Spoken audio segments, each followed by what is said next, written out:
मैं मंगल प्रसाद निषाद, आपका हमारे YouTube channel MPN online study पर स्वागत है। तो दोस्तों, जैसे कि आप लोगों का आज जो है प्रैक्टिकल का पेपर था, तो प्रैक्टिकल का पेपर किस प्रकार से हल करना था आपको हम इसके पहले भी वीडियो में बताया है। और जैसे बताया वो बहुत दोस्तों आपको सिर्फ वहीं लिख के आना था। तो चलिए हम आपको दिखा देते हैं कि किस प्रकार से आपको हल करना था। अगर आप दोस्तों इस प्रकार से हल करेंगे तो आपके जो है 300 नंबर में से 298-97 नंबर तक जो है मिल जाएंगे। तो चलिए देखते हैं। पहला क्वेश्चन जो था दोस्तों वह था आपका दिया था कि अटेम्प्ट ऑल क्वेश्चन, आपको सभी क्वेश्चन जो है हल करने थे।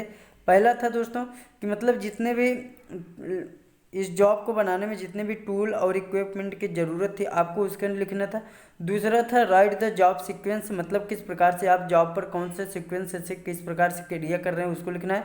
और तीसरा था दोस्तों make the job as per drawing, आपको क्या करना था, इस जॉब को जो है पेपर पर बनाना था। जी हाँ, आपको सिर्फ इसी को हूबहू उतार देना था अपने उत्तर पुस्तिका पर। तो उसके आगे कैसे लिखना था चलिए हम उसके बारे में बात करते हैं। जल्दी जल्दी दोस्तों बात करते हैं। चैनल पर नए हैं तो चैनल को जरूर सब्सक्राइब कर लें लेटेस्ट अपडेट के बारे में। यहाँ पर देख रहे हैं दोस्तों जैसे कि आपका ये जो जॉब आया है, जॉब को दोस्तों अब आपको क्या करना होगा, अपने संस्थान पर ले आकर यही जॉब जिस प्रकार से फिटिंग दी गई है, ए और बी फिटिंग यहाँ पे फिट भी की गई है, तो आपको इस प्रकार से जॉब बना के जो है तैयार करना होगा और जाके वाइवा देना होगा, जिसमें आपके जो है बहुत ही अच्छे नंबर आने चाहिए वाइवा में।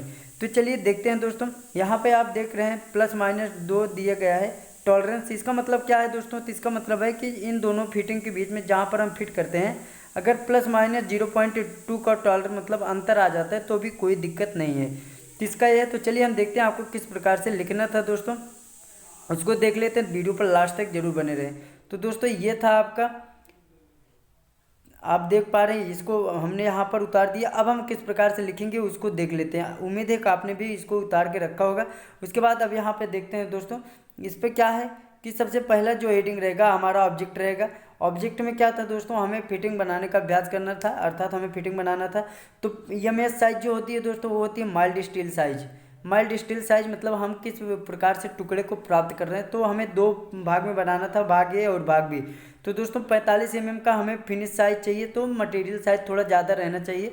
तो 48x48x10 mm का मैंने लिया एक प्लेट, और बी वाला जो लिया दोस्तों 22x22x10 का लिए। तो हमें इनको काटने के बाद दोस्तों हमें जो फाइनल प्रोडक्ट चाहिए वो हमें इस प्रकार से ऐसे जॉब चाहिए इस माप में। तो हमने एक का जो माप लिया वो 45x45x9 लिया, अर्थात इससे जो है कुछ कम हो गया, तो हमें फाइनल जो है जॉब मिल गया। तो ये लिखना था दोस्तों। आप इसको लिखने के बाद नीचे आना था। नीचे उसके बाद आपको क्या लिखना है, सीक्वेंस ऑपरेशन। जैसे आपको क्वेश्चन नंबर उसमें 2 में पूछा गया है कि आपको सीक्वेंस ऑपरेशन बताना है, तो हमने क्या किया, किस प्रकार से आपको लिखना है। सबसे पहले हमने मेजरिंग की, फिर हमने उसमें पंचिंग की, हेक्सा क्रिया किया, फिर होल्डिंग किया, पकड़ा, उसके बाद फाइलिंग की दोस्तों, मतलब हेक्सा करने के बाद फाइलिंग की, फिर मार्किंग मीडिया का लेप लगाया, फिर कटिंग क्रिया की। फिर कटिंग क्रिया के बाद हमने क्या किया दोस्तों, पंचिंग की, होल्डिंग की, और उसकी चेकिंग करने के बाद हमने जमा कर दिया। तो ये ऑपरेशन के सीक्वेंस थे दोस्तों, आपको जो लिखना था ये भी बहुत ही इंपॉर्टेंट था। और अच्छे नंबर इस प्रकार से आपके आए होंगे। उम्मीद है आपने बहुत अच्छे तरीके से किया होगा। ये टूल और इक्विपमेंट था दोस्तों, जैसे कि पहले बताया था, और उसमें पूछा था आपको सीरियल से टूल और इक्विपमेंट लिखना है। तो ये कॉमन से टूल और इक्विपमेंट है जो मतलब पूछे जा सभी में लिख सकते हैं आप। स्टील रूल हो गया, ट्राई स्क्वायर हो गया, flat file, smooth file, letter punch, number punch, ball peen, hammer, bench vice drill machine, hacksaw with frame blade, surface plate, micrometer, vernier caliper.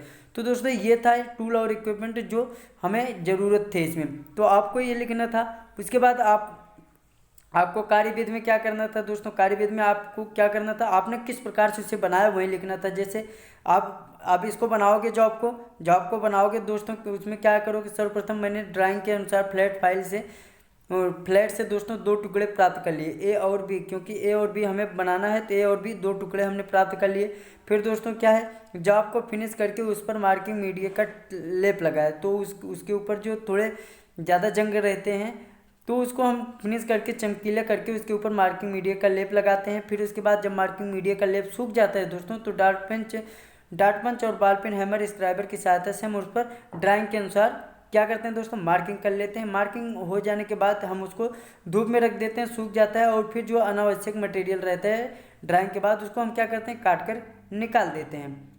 फिर उसके बाद क्या करते हैं दोस्तों, जब काट के निकल जाती है तो फिर हम उसकी जो है फाइनल रूप से माप लेते हैं और file, flat file, smooth file, bastard file की सहायता से अच्छे से उसकी हम फिनिशिंग कर देते हैं। फिर उसके बाद क्या करते हैं दोस्तों, उसके बाद ले जाकर हम उस पर नाम और अपना रोल नंबर लिखकर जमा कर देते हैं। तो ये दोस्तों इतना ऑप्शन था जो आपको लिखना था।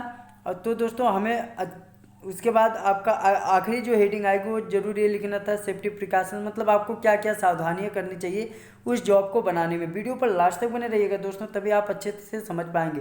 पहले ड्राइंग को अच्छे से समझना, फिर ड्राइंग बिना हत्थे वाला हमें हैमर प्रयोग नहीं लाना चाहिए, बिना हैंडल की फाइल हमें प्रयोग में नहीं लाना चाहिए।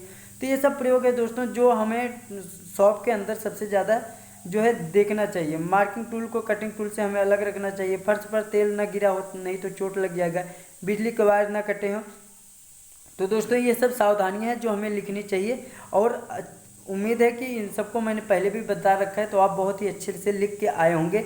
उसके बाद टूल को सही क्रम में रखना चाहिए, कटिंग करते समय कूलेंट का प्रयोग करना चाहिए, जिस मशीन की जानकारी ना हो उस पर हमें काम नहीं करना चाहिए, और कंपनी के दिशा निर्देश का हमें पालन करना चाहिए। तो इस प्रकार के ढेर सारे हेडिंग थे, तो उम्मीद है आप उसको लिख के आए होंगे। आपका जो पेपर होगा दोस्तों अब वर्कशॉप कैलकुलेशन एंड साइंस का, एम्प्लॉयबिलिटी स्किल्स का और थ्योरी का दोस्तों ऑनलाइन होगा सीबीटी एग्जाम। तो आप तैयारी के लिए हमारे प्लेलिस्ट में जाइए, वहाँ पे आपके सभी सब्जेक्ट के मॉडल पेपर उपलब्ध है। आप दोस्तों किस प्रकार से आपको पेपर देना, सभी इन्फॉर्मेशन हमारे चैनल के माध्यम से मिलती रहेगी। धन्यवाद।